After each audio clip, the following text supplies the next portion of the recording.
الحمدللہ رب العالمین والصلاة والسلام علیکہ یا سیدی یا اشرف الانبیاء والمرسلین الصلاة والسلام علیکہ یا سیدی یا راحت العاشقین الصلاة والسلام علیکہ یا سیدی یا شفیع المذنبین الصلاة والسلام علیکہ یا سیدی یا نور الہدیٰ الصلاة والسلام علیکہ یا سیدی یا سیدی یا سیدی یا رحمت للعالمین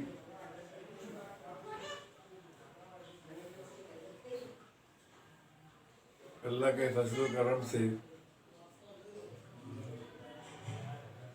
اللہ کی حبیب کی نگاہ کرم میں رہتے ہوئے اپنے پیر و مرشد کی شفقت میں رہتے ہوئے کچھ لمحات کچھ باتیں میں آپ سے کروں گا، کچھ دین کے بارے میں، طریقت اور شریعت کے بارے میں۔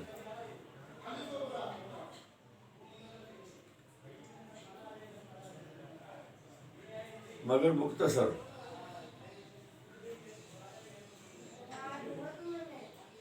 آج کل دنیا کے حالات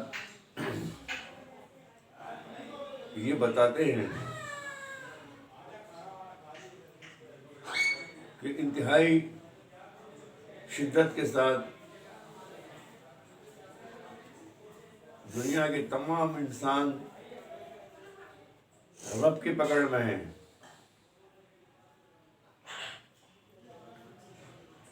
کسی نے قیامت کی کوئی نشانی بتائی، کسی نے کوئی نشانی بتائی، کسی نے کوئی نشانی بتائی۔ ہر ایک نے اپنے بھی سوچ کے مطابق نشانیاں بتائی ہیں۔ تو میں نے ایک سوال کیا سمجھنے کے لیے بھی اور سمجھانے کے لیے بھی،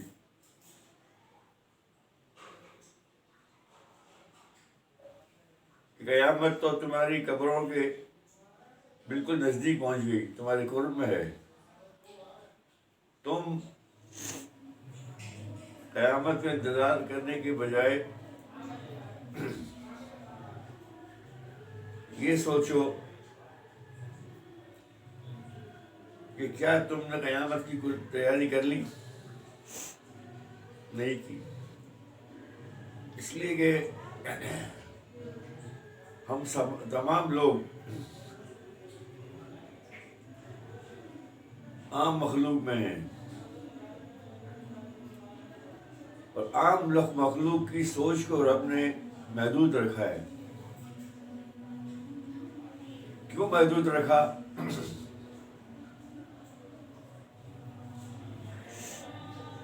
کہ خواص کچھ اور ہوتے ہیں، کہ جیسے کہ 1400 سال پہلے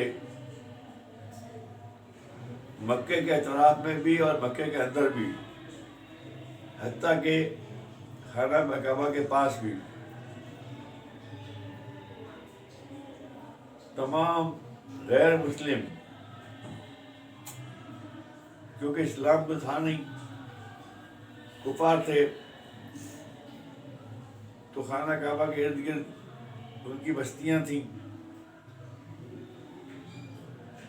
اور سارے عمل بیہودہ تھے۔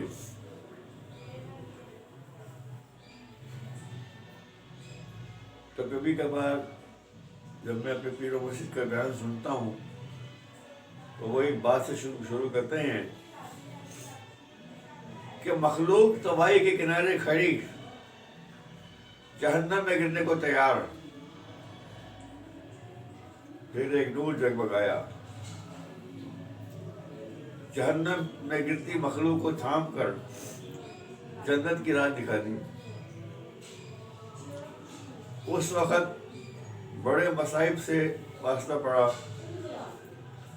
کفار نے بہت تکلیفیں پہنچائیں، بہت کچھ برا سلوک کیا ان کے ساتھ، لیکن وہ ہمت نہ ہارے، کیونکہ اللہ کی مدد ان کے ساتھ تھی۔ یہاں تک کہ ایسا وقت بھی آیا کہ انہیں مکہ چھوڑنا پڑا. کفار کی کیا طاقت تھی کہ انہیں مکہ چھوڑواتے، لیکن چونکہ اللہ کا حکم تھا کہ آپ مدینہ پاک کی طرف کوچ کر جائیں اور اسے آباد کریں. رب کی منشا کے ساتھ آپ نے مکے کو چھوڑا. اس کے بعد وہی مکہ کہ جسے آپ نے فتح کیا، تمام کفاروں کے سردار قید کر لیے گئے. اور ایک وقت ایسا بھی آیا جب رسول کریم صلی اللہ علیہ وسلم نے اپنی مسند مبارک سجائی، کفار کے سرداروں کو پیش کیا گیا. آپ نے پوچھا کہ تم کیا سمجھتی ہو میں تمہارے ساتھ کیا کروں گا؟ بہرحال پھر انہوں نے یہ جواب دیا کہ تم سب آزاد ہو جاؤ. آپ کتنے رحم دل تھے، رحم دل ہیں، کتنے سخی ہیں، مگر اپنے دل کو ٹٹولیے اور ایمانداری سے فیصلہ کیجئے کہ وہ 313 صحابہ کرام کہ جنہوں نے اپنی جانوں پر کھیلا اور جنگ لڑی اور پھر فتح حاصل ہوئی کہ سرکار دو عالم نے وہاں موجودگی میں رب سے کہا گیا میرے رب اگر یہ مٹ گئے تو تیرا نام لینے والا کوئی بھی نہ ہوگا. اللہ نے مدد کی، فتح حاصل ہوئی. اس فتح کی بنیاد پر آج ہم دنیا میں کروڑوں نہیں اربوں کی تعداد میں ہیں، مگر مشکل یہ ہو گئی کہ ہمارا بٹوارا ہو گیا، ہم مسلک کا شکار ہو گئے، فتنوں کا شکار ہوئے، تباہی کے کنارے کھڑے ہیں، مگر ہمیں ہوش نہیں ہے کہ ہمارا انجام کیا ہے. ایسے موقع پر مجھے ایک بات یاد آئی، بالکل آخر میں کہوں گا کہ ایک رات جب میں اپنی کیفیت میں تھا، میں نے رسول پاک کی بارگاہ میں عرض کی کہ اللہ کے حبیب آج سے تقریباً 1400 سال پہلے آپ ظاہری طور پر موجود تھے اور ایسے حالات تھے جو آج ہیں. آپ نے شفقت فرمائی تھی اور کفار کا خاتمہ کیا. آج پھر وہی حالات ہیں، کیا آپ ہماری مدد کو آ سکتے ہیں؟ آپ نے فرمایا بظاہر میں نہیں آ سکتا. بظاہر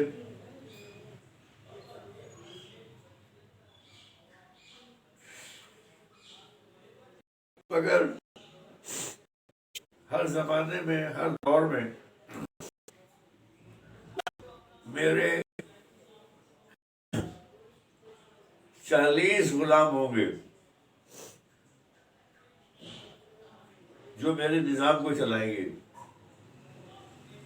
الحمدللہ رب العالمین، مجھے ان غلاموں میں غلامی کرنے کا شرف ملا ہے.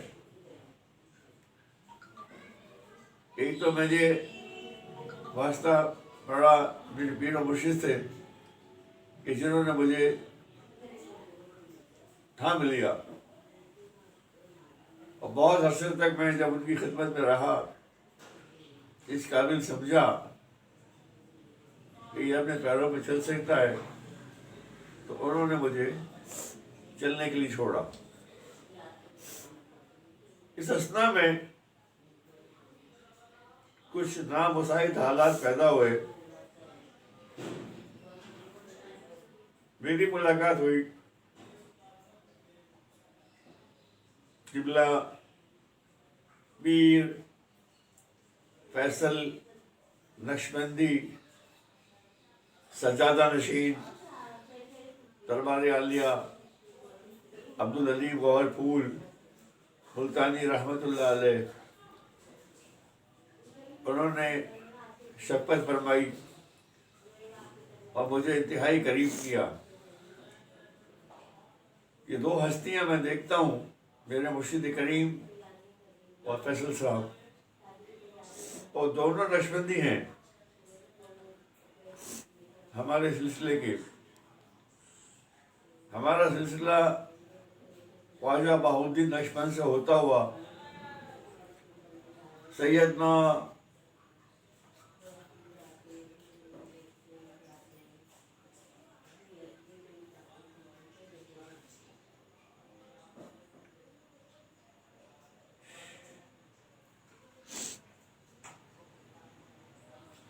ابوبکر صدیق سے جا ملتا ہے،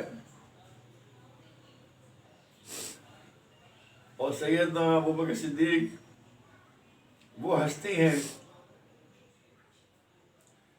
کہ جن کو پردہ فرمانے کے بعد بھی رسول کریم نے اپنے ساتھ رکھا ہے۔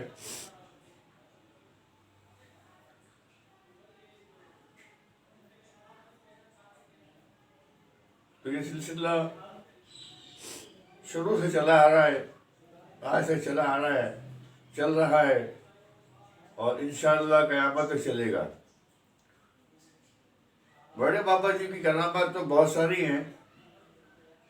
فیصل صاحب کے والد، لیکن میرا واسطہ نہیں پڑا، لیکن جب میں فیصل صاحب کو دیکھتا ہوں تو مجھے ان کے پیچھے بابا جی بھی اور بڑے بابا جی بھی نظر آتے ہیں۔ یہ ان کی بڑی مہربانی ہے، اور الحمدللہ ان کے سارے مرید ایک سے ایک ہیں۔ وہ فرماتے ہیں نا کہ یہ چمکتے ہوئے ستارے ہیں، یہ حقیقت ہے۔ ان کے ایک مریدوں میں ایک مرید، اللہ پاک ان کو اپنے کرم سے نوازے، محمد عثمان نقشبندی، انہوں نے مجھے آج کہا کہ کوئی چھوٹا سا پیغام دیں۔ تو یہ جو دنیا تباہی کی طرف چلی گئی ہے، اس کی وجہ مذہب سے دوری، دین سے دوری۔ تو دین سے دور تو کفار بھی تھے، وہ تو کفار تھے، کافر تھے، ان کا دین سے کوئی واسطہ ہی نہیں تھا۔ ہم تو مسلمان ہیں، ہم تو پیروکار ہیں نبی پاک کے، چاہنے والے، ماننے والے، ہم کیوں دور ہیں؟ اس لیے کہ ہماری اصلاح کرنے والا کوئی نہیں، ہمیں راستہ بتانے والے خود راستہ ڈھونڈ رہے ہیں۔ تو یہ حقیقت ہے کہ آپ کو چاہیے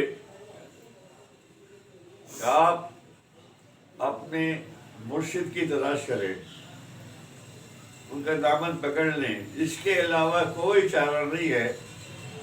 یہ مرشد ہی ہوتے ہیں کہ آپ کی ہر اچھی بری باتوں کو صاف کرتے ہوئے آپ کو اس راستے پہ لگاتے ہیں کہ جو راستہ مدینہ پاک کی طرف جاتا ہے۔ کاش کہ میری بات آپ کو سمجھ میں آ جائے، اور اگر ایک بھی شخص میری بات پہ عمل کر گیا تو میری نجات ہوگی۔ اس گھرانے پر جہاں میں بیٹھا ہوں، یہاں بچیوں نے یہ خواہش کی تھی کہ میں کوئی بات کروں، بات تو میں نے کر دی ان کے لیے دعا یہ ہے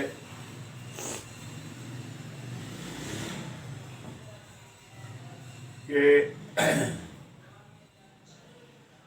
اللہ کے پیارے حبیب آپ صلی اللہ علیہ وسلم، آپ کی شہزادی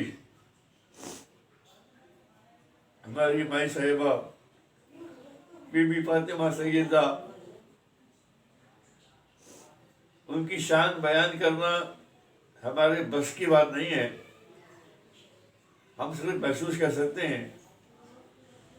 تو میں ان بچیوں کے لیے دعا کرتا ہوں کہ اللہ پاک اپنے پیارے حبیب صلی اللہ علیہ وسلم کی شہزادی بی بی فاطمہ سیدہ کے صدقے میں ان کو اپنی امان میں رکھے، ان کے علم میں اضافہ کرے، آنے والے وقتوں میں جب یہ اپنے اپنے گھروں کی ہو جائیں تو وہاں پر بھی خیر و برکت ہو، ان کی ہر عمل سے رب کریم راضی رہے اور بی بی فاطمہ سیدہ راضی رہیں اور مسکراتی بھی ان کی طرف دیکھا کریں۔ اللہ پاک تمام مسلمانوں کو ہدایت دے کہ میرا اشارہ کہاں تھا وہ سمجھ جائیں اور اس راستے پہ چل پڑے جو راستہ نبی پاک نے اپنے بہترین ساتھیوں کی طرف سے ہمیں بتایا۔ آج ہم بھٹک رہے ہیں، دوائی کے کنارے پھر کھڑے ہیں، کاش کہ یہ امت سمجھ جائے۔ اللہ تعالیٰ آپ سب کا حامی و ناصر، وما علینا الا البلاغ۔ اس کا رنگ دیکھ کر مجھے مدینہ پاک میں گنبد خضرا یاد آتا ہے، اور میری خواہش ہے کہ میں آپ کو گنبد خضرا کے ساتھ جو باب بقیع ہے وہاں دیکھوں، اور مجھے امید ہے کہ انشاءاللہ میری خواہش پوری ہوگی۔